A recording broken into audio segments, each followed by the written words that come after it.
Good evening, everyone. I'm Maurice Dubois. And I'm Christine Johnson. Hundreds turned out today to honor Officer Randolph Holder. Crowds wound their way down the block, waiting to pay their respects at the fallen officer's wake. CBS 2's Hazel Sanchez, live now in Jamaica, Queens. Hazel.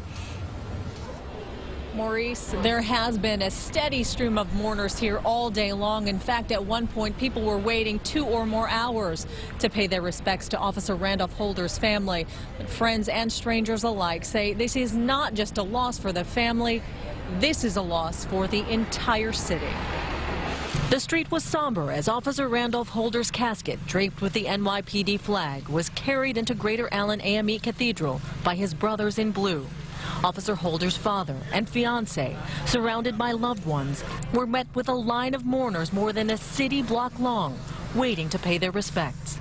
The family not surprised by the overwhelming support. He was a very outgoing person, very giving, very caring, and it's only when these persons are, when these people are gone, then you see how good they were when they're not around. Mayor de Blasio and Police Commissioner Bratton arrived this afternoon, joining New York's finest and law enforcement from departments both near and far who came to pay tribute to Holder.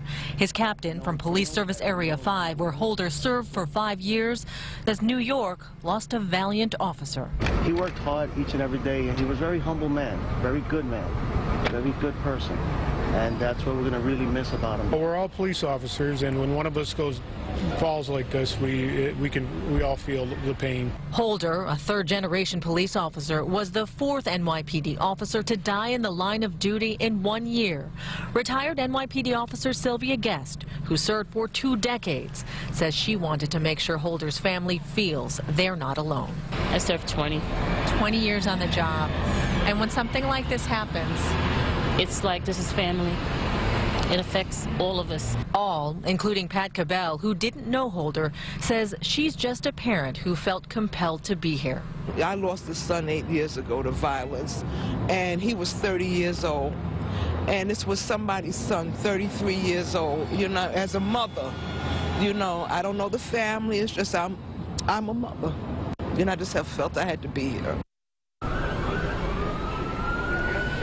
Now, the visitation is scheduled to end at 6 o'clock tonight, but judging by the attendance here, it is likely to end later, and a massive crowd is expected here tomorrow for the funeral.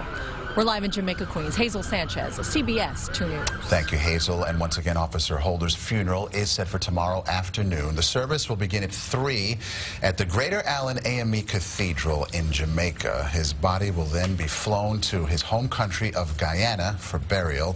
And you can watch the funeral service streaming live on CBSNewYork.com.